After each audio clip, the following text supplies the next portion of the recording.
It's interesting you say that, though, about business endeavors, because literally I got this book a couple of days ago, and I just started it earlier today. It's called Don't Keep Your Day Job by Cathy Heller.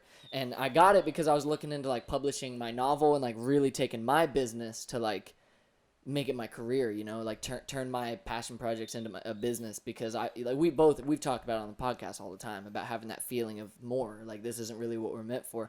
And it's kind of like, so far in this book, that's really what it's iterating is, like, you as a person in this world, like, you have a purpose, like, you have something you can give to the world, like, give back to people, something you enjoy doing that people will pay you to do, and that you can do better, like, something you can offer that no one else can offer, certain, like, things about your personality and character and work ethic that makes you perfect for this kind of job.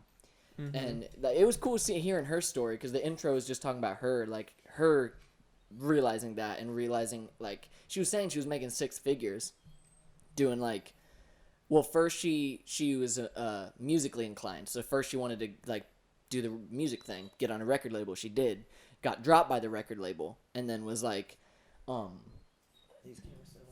dropped by the record label. Dreams shattered, and then she ended up from there, like, doing other stuff, and she made good money, made like six figures, and then, but she was just unhappy, and she just realized that she was meant for more. Like, she wasn't giving her full self to the world. Can we let him out while you keep talking? Yeah, you could let him out.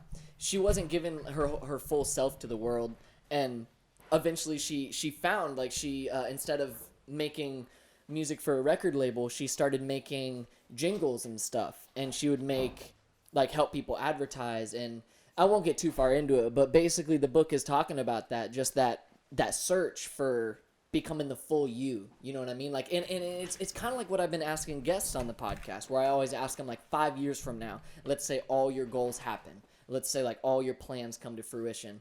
5 years from now, what's your Monday gonna look like? And I think about that all the time, where it's, we have these dreams for ourselves and where we want to be in life, and, I want to make this skate video, and I want to make this YouTube, I was like, I want to do these things, I want to build this business, I want to do this project.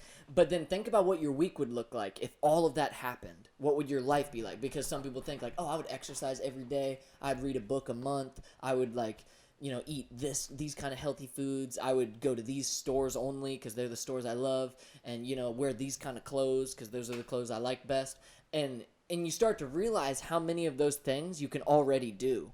You know what I mean? Yeah. Especially when it comes to, like, exercise and reading and those sorts of things. Even if it's on a smaller scale, you can do all those things already. And that was kind of like a breaking point for me, and how I decided to, like, publish the book and read this and whatnot, is just, like, realizing the little steps you could take to do it now. You know what I mean? Even when it comes to business ventures, there's a lot of stuff you could do right now. And even though a lot of it takes money and takes, like, some time to build up to. Yeah, no, I think, no, it's true. It's true. And the same thing is, yeah, you can let him in. Yeah, the same thing, like, a lot of people say, if you can't manage, if you have a job and you're getting paid however much, and you can't manage, if you can't manage $1,000, you're not going to be able to manage 10,000, meaning, like, if you live in check to check because you go out and drink every weekend, and you smoke and all this, and, you have all these things you spend money on, and you go out to eat all the time, you're gonna have that money, and you're not gonna have it for much longer. Time management too. Like, a lot of people, including myself, will say, oh, I don't have time to go to the gym, I'm just too busy, I got to go to work, I got to do this.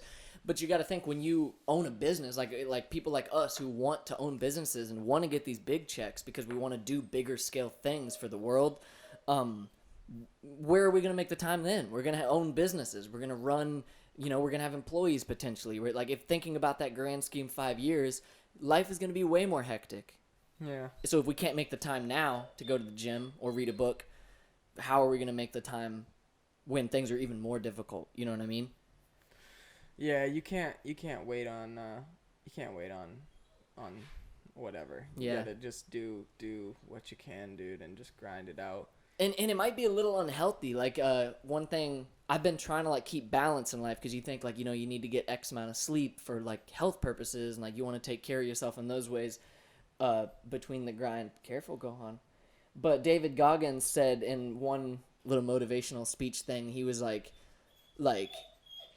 people talk to him about balance. It's like, bro, how could you run 100 goddamn miles. Like, you need balance. Like, when do you sleep? When do you, like, you need days off? And then he was saying, like, right now is the time for imbalance. Whenever I've made it is when that will be balanced. Whenever all these plans I have and dreams come to fruition fully, that's when there will be balance. That's when I'll get 8 hours of sleep. That's when, like, because I'm thinking about us right now. We have our 9 to 5 grind we do all the time, and we have these things we do on the side, and it's very difficult. Like, I'm drinking a cup of coffee because right after this I got to edit the podcast and I got to open it Aldi tomorrow.